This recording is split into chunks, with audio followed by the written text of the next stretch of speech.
las de rester en quarantaine, Aidan s'excuse auprès de sa caméra en disant qu'il a essayé. Puis il prépare la corde pour mettre fin à ses jours. Tout cela a commencé il y a 42 jours. Quand Aidan se réveille, la femme avec qui il a passé la nuit est déjà partie. Il va à la salle de bain pour se rafraîchir et trouve un mot de ses parents accompagné d'un chèque, lui rappelant de payer le loyer. Il entend des cris et des coups dans le couloir, mais pense que ce sont juste ses voisins. Lorsqu'il allume la télévision, il tombe sur le système de diffusion d'urgence.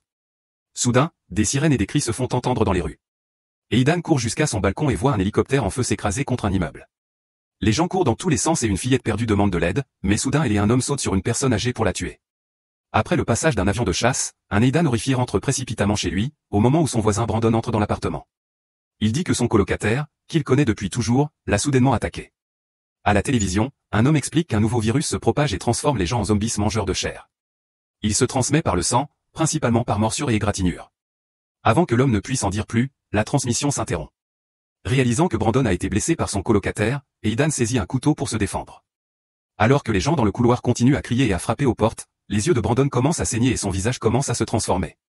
Aidan le force à partir et doit courir pour refermer la porte, car Brandon devient incontrôlable et tente de l'atteindre. Après beaucoup d'efforts, Aidan parvient à verrouiller la porte et regarde par le Judas, horrifié de découvrir des gens en train de se dévorer dans le couloir. Il recule immédiatement et essaie de se ressaisir. À la télévision, ils expliquent que le virus est en train de conquérir le monde et demandent aux gens de rester chez eux. Aidan commence à boire tout en essayant d'appeler sa famille, mais les lignes sont coupées. Finalement, il reçoit une série de messages retardés de son père, disant que lui et sa mère allaient le voir mais n'avaient pas de nouvelles de sa sœur. Cependant, un autre message s'excuse car ils n'ont pas pu venir et demande à Aidan de rester en vie. Le dernier message vient de sa mère lui demandant de les appeler, mais lorsqu'il essaie, les lignes ne fonctionnent toujours pas. Aidan fait une crise et passe la majeure partie de la journée à pleurer en regardant le monde. Plus tard, il décide de commencer à compter les jours de la pandémie et écrit des rappels sur des postes TS. Il ne peut s'empêcher de penser à son père et aux moments passés ensemble. Le 6e jour, Aidan commence à déplacer des objets dans l'appartement, désespéré de changement. Des experts à la télévision parlent des effets de la quarantaine sur le cerveau des gens.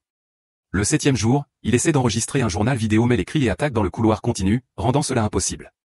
Aidan essaie d'expliquer comment ces bruits constants l'affectent, mais il finit par éteindre l'ordinateur. Le 14e jour, Aidan couvre toutes les fenêtres pour éviter de voir l'état de la ville, mais il ne peut s'empêcher de laisser les informations allumées. Les experts ont nommé les zombies hurleurs et expliquent qu'ils répètent les derniers mots qu'ils ont prononcés avant de se transformer. Aidan continue à boire et ignore ceux qui frappent à sa porte. Le 16e jour, Aidan découvre qu'il n'a plus d'eau et jette des objets de frustration. Il sait qu'il devrait sortir pour chercher des provisions ou essayer de retrouver sa famille, mais il n'ose pas car il entend encore les gens mourir dehors.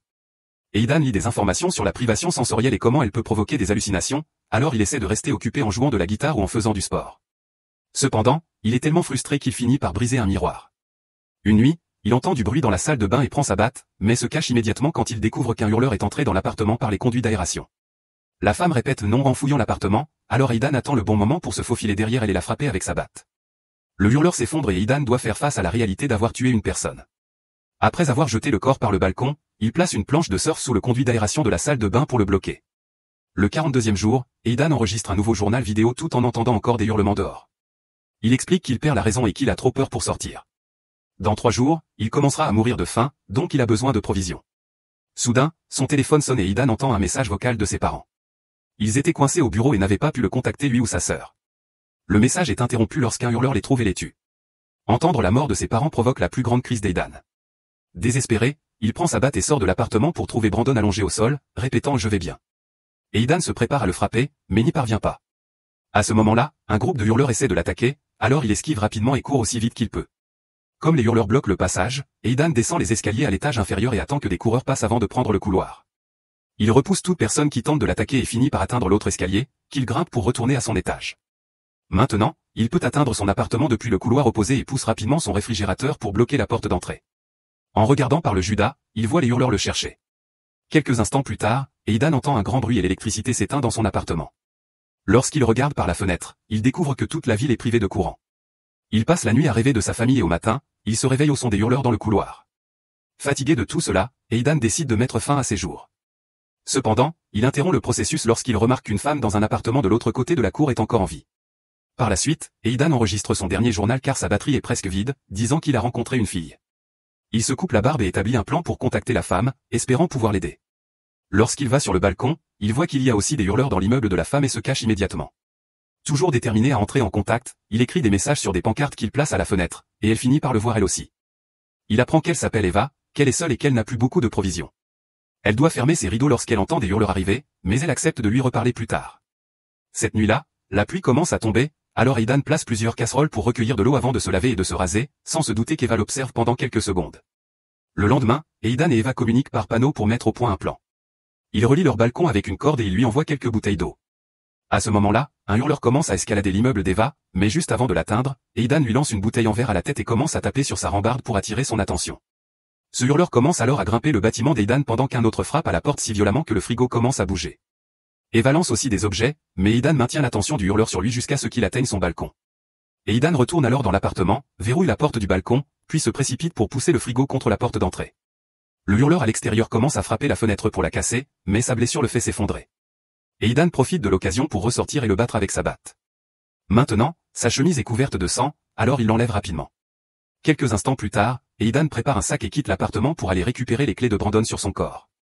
Des hurleurs apparaissent dans le couloir, alors Aidan se couche au sol en faisant semblant d'être mort jusqu'à ce qu'il s'en aille.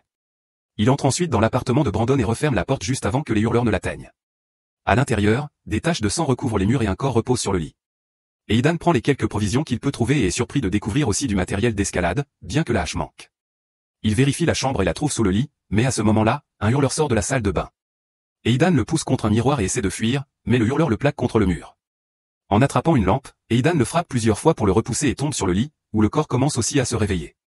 Le hurleur lui saute dessus et ne parvient pas à le mordre à travers ses vêtements, ce qui donne à Aidan le temps d'attraper la hache et de le tuer. Après avoir aussi tué le hurleur sur le lit, Aidan prend tout le matériel d'escalade et tente de partir, mais le couloir est rempli de hurleurs. Il se faufile prudemment et réussit à esquiver un hurleur à la dernière seconde pour retourner dans son appartement, où il enlève immédiatement tous ses vêtements sales. Lorsqu'il vérifie le matériel d'escalade, il est ravi de trouver 2 talkie-walkie. Ensuite, Aidan attache des draps à son balcon pour descendre et atteint le sol sain et sauf, où il découvre des corps dévorés. Il y a aussi des hurleurs qui courent, alors Aidan se faufile discrètement et jette rapidement un talkie-walkie sur le balcon d'Eva avant de courir remonter chez lui. Le lendemain matin, Eva contacte Aidan et ils sont tous les deux si heureux de pouvoir à nouveau parler qu'ils passent le reste de la journée à discuter de choses aléatoires. Reprenant peu à peu espoir, Aidan décide de chercher à nouveau des provisions, cette fois en sortant par les conduits d'aération. Il est surpris par un visage zombifié, mais ce n'est qu'un hurleur mort. Il parvient à entrer dans la salle de bain d'un autre appartement et remarque du sang sur le rebord de la baignoire, mais lorsqu'il tire le rideau, elle est vide. Ensuite, il vérifie chaque pièce et, après s'être assuré qu'il est seul, il ouvre un placard et a la chance d'y trouver plein de nourriture. Aidan prend une collation avant d'appeler Eva pour lui annoncer la nouvelle avec tant d'enthousiasme qu'il commence déjà à faire des plans pour fuir et retrouver leur famille. Eva explique qu'il y a des hurleurs contre son mur tous les jours et qu'elle en a assez, alors elle a fabriqué une corde avec des draps comme lui et souhaite venir chez lui. Les choses deviennent tendues quand Aidan découvre le frigo contre la porte d'entrée, ce qui signifie que quelqu'un vit là. Il ouvre une porte qu'il n'avait pas remarquée auparavant et découvre un trou dans le mur. Soudain, Edward apparaît dans la cuisine avec une arme improvisée. Il la dépose en constatant qu'Aidan n'est pas un hurleur et explique qu'il est venu d'un autre appartement en passant par ce trou il y a quelques semaines. Le propriétaire s'est supprimé dans la baignoire et Edward a jeté le corps dans le couloir. Le vieil homme partage un peu de viande qu'il a lui-même séchée et laisse Aidan prendre de la nourriture dans le placard. Ils discutent de la situation et abordent des sujets philosophiques comme la solitude et le fait de devoir tuer d'autres humains pour survivre. Quand Aidan se retourne pour prendre plus de nourriture, Edward le frappe avec une batte pour l'assommer. Quelques minutes plus tard, Aidan se réveille dans la chambre d'Edward, où il garde sa femme infectée. Edward veut l'utiliser comme nourriture pour zombies, mais sa femme n'attaquerait pas un corps inconscient, alors il a attaché Aidan et a attendu qu'il se réveille. Il veut qu'Aidan prenne un médicament pour ne pas ressentir la douleur et Aidan pense qu'il a déjà fait cela à leur voisin. Cependant, Edward jure qu'il a trouvé l'homme mort dans la baignoire mais que sa femme n'a pas voulu le toucher, alors il a dû lui donner ses 2 chiens. Soudain, Eva crie dans le talkie-walkie et Edward va voir d'où vient le bruit.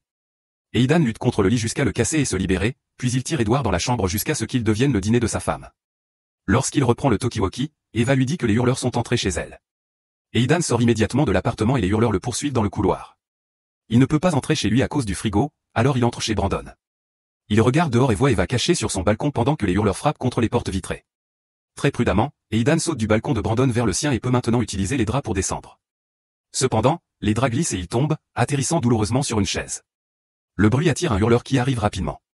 Aidan trouve un pistolet à côté d'un corps et le prend pour tirer une balle dans la tête de l'homme. Alors que des hurleurs sautent d'autres balcons, il en abat un autre pour dégager le chemin. Eva jette ses draps et Aidan commence à grimper, mais un hurleur aussi. Aidan n'a d'autre choix que de sauter sur un autre balcon et de couper les draps pour faire tomber le hurleur. Eva peut maintenant descendre pour rejoindre Aidan à l'étage inférieur et le serrer fort dans ses bras. Le duo entre dans l'appartement et des hurleurs surgissent lorsqu'ils ouvrent la porte, mais ils les dépassent et referment, les laissant à l'intérieur. Il y a d'autres créatures dans les couloirs, alors il se précipite vers les escaliers et Aidan détruit la poignée de porte avec sa batte. Un homme zombifié sur les marches peut à peine bouger, alors le duo décide de l'épargner et continue vers l'étage suivant.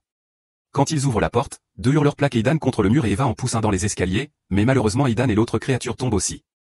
Le hurleur tente de mordre Aidan jusqu'à ce qu'Eva le tue avec la hache. Ensuite, le duo prend le couloir et commence à courir aussi vite que possible, frappant et repoussant tous les hurleurs qui essaient de les attaquer. Ce couloir relie les deux immeubles et Eva parvient à entrer dans l'appartement d'Aidan, mais il est attaqué par le hurleur qui attendait devant sa porte depuis le début. Cet homme terrifiant essaie d'entrer, mais Aidan réussit à le tirer vers l'intérieur et à le tuer enfin. Ensuite, Aidan entre dans l'appartement et commence à retirer ses vêtements, pensant qu'il a été mordu. Il se rend sur le balcon pour se supprimer, mais lorsqu'il enlève sa dernière chemise, il ne trouve aucune blessure. Ils n'ont pas le temps de célébrer, car les hurleurs sont à la porte, alors ils se précipitent pour pousser le frigo tout en se promettant de survivre ensemble.